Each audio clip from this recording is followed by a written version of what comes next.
Welcome to Michigan Out of Doors. I'm out here on the Detroit River with Lance Valentine, and we are catching some springtime walleyes. You don't want to miss it. It's an exciting time on the water, and Jimmy's got some other fun stuff for us this week too. Well, that's right, Jenny. We do have a few more things on this week's show, and it's really coming from you, the viewer. We're going to take a look at several different springtime turkey hunts that you, the viewers, have sent in to us. We always love to see what you've been up to in the woods and on the water, and so this week we're going to take a look at some of your footage from this spring. So lots of good stuff on this week's show. You stay tuned. I'm Jimmy Gretzinger. It's time for Michigan Out of Doors. From the first spring rains to the soft summer breeze, dancing on the pine forest floor, the autumn colors catch your eyes. Here come the crystal winter skies. It's Michigan, Michigan out of doors. Someday our children all will see this is their finest legacy, the wonder and the love of Michigan. As the wind comes whispering through the trees, the sweet smell of nature's in the air. From the Great Lakes to the quiet stream, shining like a sportsman's dream, it's the love of Michigan we all share. Michigan Out of Doors is presented by Greenstone Farm Credit Services, making recreational land ownership possible across Michigan and northeast Wisconsin. Begin your land financing journey at one of Greenstone's 37 locations or visit greenstonefcs.com. By Meijer, a destination for hunting, fishing, and camping. From bug spray and tents to GPS and gas, Meijer has nearly everything you need to take on nature and get you there. Meijer. By Zimmer Roofing and Construction in Port Huron, featuring Duralast roofing systems made in Michigan. Zimmer Roofing and Construction provides installation, maintenance, service, and repair, serving commercial and residential clients on the web at zimmerroofing.com. By Country Smokehouse, offering a variety of meat products. Country Smokehouse is located 3 miles south of I-69 on M53, just south of Imlay City. Country Smokehouse is a meat processor, a butcher, and a destination for sportsmen.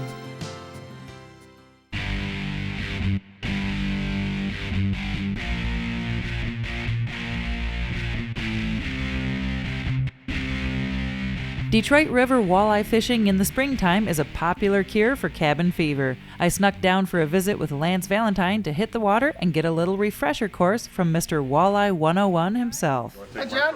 What's it been like out there this year? I've been hearing a lot of good stuff about the Detroit River. Fantastic fishing, lots of fish, lots of big fish. It's been fantastic fishing, so we can't wait to get out there and get some more tonight. Yeah. All right. Now, did you say I should have been here yesterday? You did not say that. Should have been here yesterday. It was a much nicer day. It was a much nicer day. Yeah. Just because of the weather. Yeah. Okay. Yeah. The fish are still out there? Fish are still out there. They haven't All right. left yet. So, but it was a very nice day yesterday. A little bit of rain today, a little chilly today, but yesterday was just about perfect for charter fishing. Good deal. Yep. So, Lance, tell me what's happening here. What's going on this afternoon? Well, we're going to go out. We got a charter with 2 guys who've been customers for quite a few years, and they're going to come out, and I'll have you on the boat with us. We're going to go out and catch some fish. The fish are kind of in deeper water. A lot of males, a lot of 1.5 to 3 pound males. We're going to go out and see if we can get a bunch of those and just have a good time fishing tonight. Lance's clients today were Chuck Kolscher, Brian Henley, and Charlie Hallman. Charlie says they look forward to coming out here just to spend some time with a great teacher. So you guys have fished with Lance before? Many, many years. Yeah? Many years. Why do you keep coming back? Because it's always fun, and it's never about how many you catch. It's about learning new techniques with him and confirming the techniques that we already have. Most of us own our own boats, but we still spend at least one afternoon a year out with Lance. The refresher course with Lance was paying off already. Brian hooked into the first fish of the day just a couple of minutes into our first drift. The Detroit River is well known for its April fishery, but Lance says it's good beyond April too. If you like to jig the Detroit River, you want to catch some nice walleyes, don't think about it. You just have to be here in April. All the way through May, even into June, you can catch these fish jigging the way we're going to show you. Just get down here and fish. It's a great fishery all year, not just early season. Chuck had the next fish and had his technique dialed in. If you've ever tried jigging in a strong current, you know it can be tricky to find bottom. Lance has a foolproof way to find it every time. Yeah, obviously, be down here at the river, one of the things we're really trying to do is get our jig right to the bottom. And one of the mistakes I see a lot of my charter customers make, they just want to open the bail and just drop the jig to the bottom. What happens is they'll get down there, and sometimes they won't know that it actually hits the bottom. So what happens, is they let out too much line, they get dragging, they get snagged, and they don't catch a lot of fish. So what I like to do is have them hold the rod out, hold the line in their finger, then as they lift the rod, let line out, grab and stop the line, and then drop the line to the bottom on a tight line. If you don't feel bottom, lift it again, hold the line, drop it down on a tight line, no bottom, lift it again, go ahead and drop it on a tight line, and at some point you'll actually feel the bottom. That way, keeping that line tight, as soon as you hit the bottom, you reel up, you're ready to go, you're fishing.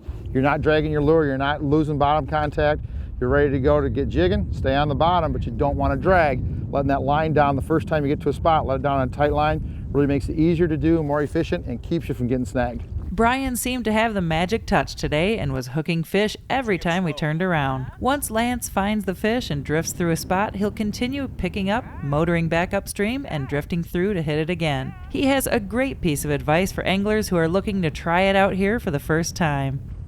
I think the biggest mistake people make, is they worry way too much about the lure. You know, fishing comes down to three things. It comes down to being in the right place, being in the right place, and being in the right place. If you get those three things right, nothing else matters. So we tell guys, you're much better off to have the wrong lure in the right place than you are to have the right lure in the wrong place. So we spend a lot of time teaching electronics, how to find fish, how to figure out how deep they are, how to put your lures where the fish actually are living and above them so they can see it. If you take care of that, you can do a lot of things wrong in the presentation, still catch a lot of fish. You have the right lure, the right color, the right size, the right action, everything right, and no fish see it, they'll come home skunked. So worry about where you're putting it, not what you're putting down there. Easiest way to do it, use your electronics, find fish, get something in front of them. Some of them will bite, and then you start working on a pattern and getting the right lure for that day. Stop worrying about the lure, stop worrying about what, worry more about where. You'll catch a lot more fish right away. Lance has lots of great advice and different tricks of the trade for his charter clients and through his Walleye 101 videos and seminars. When we first met Lance years ago, he wasn't a charter captain at all. Now he's taking clients out on the water for the ultimate in walleye fishing instruction. So, you know, this whole charter thing kind of happened by accident. I had been tournament fishing since 1998, fishing some major circuits, traveling around the country, and you know, my wife told me one year that you know, it's okay if you go fishing, but we need to make some money. So some things kind of fell into place and kind of happened. I started chartering in 2006, and I've been doing that full time. And you know, now with the seminars and all the stuff other stuff we do, charter fishing takes up basically a third of my year, and the rest of the time is seminars and doing our DVDs and having our retail store. And so I'm busy with fishing 365 days a year. But I really am very, very happy and very fortunate that the charter thing kind of fell into my lap. I love the charter fishing part of it. I love the teaching aspect of it. I love meeting new people, helping them catch more fish, and it's just been, every day I go fishing, I get to help somebody catch more fish. It's really, really rewarding to come out here and do that and help people, you know, just enjoy fishing. One thing is for sure, Lance Valentine has a passion not only for teaching folks about walleye fishing, but also improving the sport with new techniques and new gear. He says fishing with a stinger hook here in the Detroit River seriously adds to his success with boating more fish. He had a chance to show me his signature series stinger hook. That's a pretty slick way of changing out a rig in a hurry. Yeah, well, you know, we just got hung up here, so we lost our stinger hook, and I don't ever put a jig in the Detroit River without a stinger hook on. But let me show you a little thing we came up with a couple of our friends a couple years ago. And so here's your regular jig, no stinger hook. We like to use a stinger hook to catch the fish that are light biting or just don't want to bite. So what we've got is a special stinger hook that we designed, a signature series stinger hook. So basically what it is it's a stinger hook. We use a high quality size 8 treble hook. So there's our little high quality round bend treble hook. And there's a slip knot on the end. And all we do is take that slip knot, put it over the hook, go ahead and pull it tight, and we leave it hang. We don't hook it into the worm, we let it hang here. So now the lightest part of the whole presentation is that stinger hook. Fish can get that stinger hook in his mouth without having to suck in the jig or the worm. If we want to take it off, if we want to change worms or something happens, we simply grab the sleeve, pull it open, the slip knot opens, we pull it off the hook, we get everything changed, we go ahead and put the slip knot back on, pull it tight, and away we go. Very efficient, very easy to use. We use a high abrasion resistant monofilament line, very, very light stinger hook, so it floats back here. That's the lightest part of the package. Fish can suck that in, you catch a lot of fish. I tell you, probably about 60% of the fish my clients catch come on a stinger hook, probably about 40% of the fish I catch. So it's a big help down here in the river in this heavy current. Let it hang back here, fish can suck it in, you catch a lot more fish by using the right stinger hook every time you're down here on the Detroit River jigging in heavy current. Well, Lance put us right on the spot. Didn't even get the trolling motor down. Pull the fish up. That's what a good captain will get you. All right. A good captain indeed. I was able to hook one before we called it a night out here too. Special thanks to Lance Valentine for taking the time to show even these seasoned anglers that there's always room to improve and something new to learn out here in Michigan's Out of Doors. Well, as you can see, those guys had a lot of fun down there on the Detroit River. Thank you, Lance, for letting us tag along. We always learn a lot when we're with you. What we're going to do now is shift gears to you, the viewer. We're going to show you just some of the videos that people have sent in here to Michigan Out of Doors. Now, we're not really doing our traditional viewer video challenge like we did in the past, but we are always encouraging you as viewers to take your cameras to the woods. And here's just some of the videos that we received in the last month or so. Our first viewer video is from Jerry Clock. Jerry has been hunting birds for years and has recently taken on the challenge of trying to shoot his bird with a flintlock muzzleloader. So when he told me about his video, I just had to take a look and ask him why a flintlock. Well, I've taken turkeys with a crossbow, with a regular handheld bow, with a shotgun, and everything but a slingshot. And I decided I wanted to take one with a flintlock. And I've never taken one with a flintlock, so that's how that came about. Now, these guns don't pattern quite like your normal shotgun, so you need to get the birds a little closer, which is always a fun part of the challenge. My friend Mike McEachran, who's been my mentor, he come out and called for me. And the setup we had was over on an Amish farm, and we had a wood blind set out there, and we seen some birds there. And they came down, hit the ground. Another bird was over a little further, and they kind of followed over to them. So we went over to our secondary blind, got into that, and I think we were there 15 minutes, and we heard a gobble, and we started calling a little bit. And pretty soon, here he come. He come walking right in there, just like he owned the place.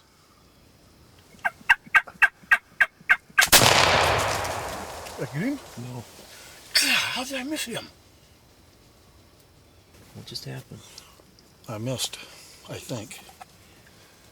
He was 20 yards away, and can't believe I missed him. With a heavy heart, Jerry goes to follow up the bird, and wouldn't you know, his aim was a little better than he thought. Standing about right here. Oh, gee, hey, look here. There he is, laying over there. I'll be darned. I did get him. I had the gun right on his head, and I pulled the trigger. Well, with a flintlock, they kind of go kaboom, you know, they go boom. And I thought, well, maybe I jerked a little bit, and I missed him because he took off on a dead run, and I absolutely thought I'd missed. But I walked up there, and there he laid 30 yards away. Congrats, Jerry, on your bird, and doing it with an 1840s flintlock, well, pretty special to say the least. And speaking of pretty special, that takes us to our next viewer video. Now, this video was sent to us by Dale and Kyla Miller. Dale has been chasing turkeys for years as well and captured something pretty unique on this hunt. Now, as you can see, the bird is in the upper right-hand side of the screen. This turkey was slowly heading towards Dale when he did something a bit odd. Now, all of us have wondered how a bird can just disappear in the woods. Well, here's how they do it.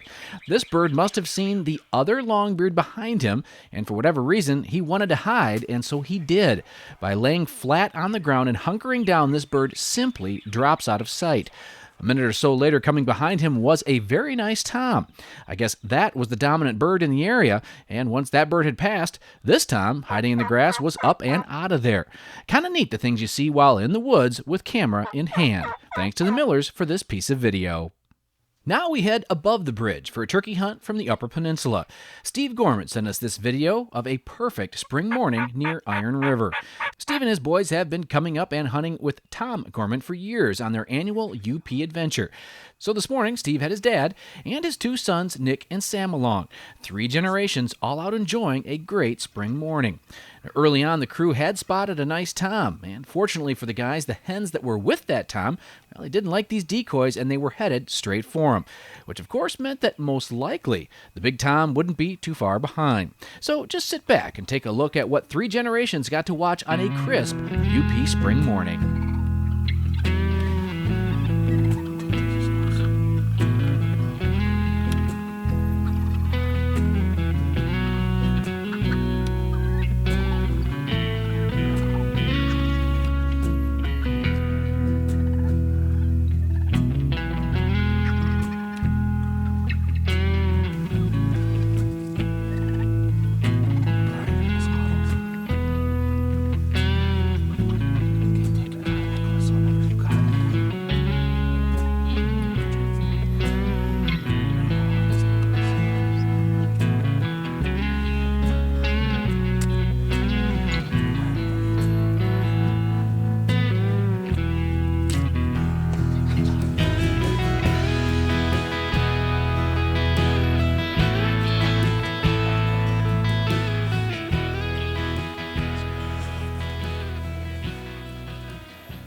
What do you think of that, buddy? Cool. Did you get him? Yeah. You didn't have it up against your arm, did you? Once again, the springtime gives us memories we will hold on to for years and years. Thanks to the Gormans for sharing one of their memories with us. Ron Eaton and his daughter are up next. We waited all day long, and we didn't find no birds in the morning, so we went to breakfast, and then we came back to a different spot, and we had to wait for a couple hours. Hours passed by, but we finally found one coming in. Well, Ron and his daughter Kylie have this hunt edited themselves, and by the looks of it, they know what they are doing. And to make it more challenging, they are doing it with a vertical bow.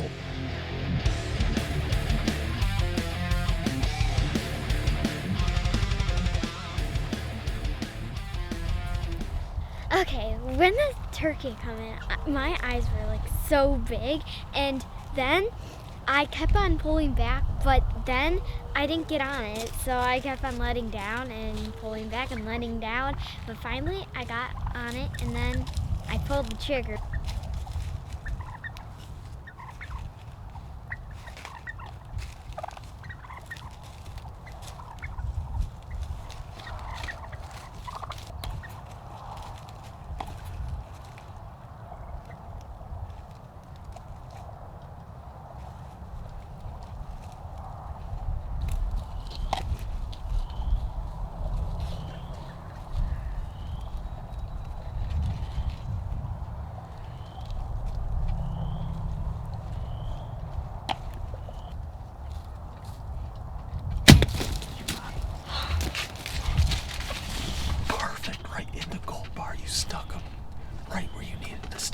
He stuck him. I watched him. He circled up into here. He's making a run for it. I'll probably go get my dog and try to put my dog on him to go find this bird. But she stuck him exactly where we've been practicing all winter long. And he stuck him right where we said. And you were patient. How many times did you draw back? A couple. Couple had to let down 2 or 3 times. What are you shaking for? Daddy is so proud of you, girl. You were patient, you didn't rush your shot, you let down when you needed to, and you shot him exactly where you needed to shoot him when you needed to let the arrow fly. Unbelievable. It took me 5 years to kill my first turkey with a bow. You practice all winter long, opening day, bam! She does it. 8 years old. What a hunt, and some awesome footage as well. Thanks to all the folks for sharing their springtime hunts with all of us. Thanks for joining us this week for Michigan Out of Doors. We had a blast out here on the Detroit River, and there's so many fun things to do this time of year in Michigan's Out of Doors. We've got brand new shows coming up for you with lots of exciting stuff happening over the next few weeks, and you can always check us out online. Well, that's right, Jenny. Online is a great way to interact with us here at the television program. You can do that through our website at michiganoutofdoorstv.com. We have full episodes of the show there and lots of other stuff to check out. And we're pretty much on our Facebook page every day or so, letting you know what's going on as we're traveling the state, trying to bring you a brand new episode of Michigan Out of Doors every week of the year. Coming over the next few weeks, lots of springtime fishing happening right now. We were recently out of Manistee doing some big water fishing at the Tight Lines for Troops event, up on Fletcher's Floodwater doing a little bass fishing, some trout fishing, some walleye from the east side of the state. So lots of good stuff coming over the next several weeks. And hopefully, if we don't see you in the woods or on the water, we'll see you right back here next week. Michigan Out of Doors is presented by the Department of Natural Resources Fisheries Division, reminding fishermen that they are our first line of defense in stopping aquatic invasive species. To minimize the risk of invasives, it is required by law to properly dispose of live bait after your fishing trip. By doing so, you help protect Michigan's world-class fishery. By Pictured Rocks Boat Cruises of Munising, exploring Lake Superior's Pictured Rocks National Lakeshore with its sandstone cliffs, caves, waterfalls, and lighthouses. Pictured Rocks Boat Cruises on the web at picturedrocks.com. By Propane, exceptional energy. Propane retailers promote the safe use of Michigan-produced gas energy in homes, farms, and businesses across our great state. Learn more at usemichiganpropane.com. By Meyer, a destination for hunting, fishing, and camping. From bug spray and tents to GPS and gas, Meyer has nearly everything you need to take on nature and get you there. Meyer. Closed captioning is brought to you by Propane, Exceptional Energy. Propane retailers promote the safe use of Michigan-produced gas to outdoor enthusiasts across our great state. When I wander far away, a dream stays with me night and day. It's the road that leads to my home state. I am a Michigan man. Changing seasons paint the scene like rainbow trout in a hidden stream. The white-tailed deer in the tall pine trees. I am a Michigan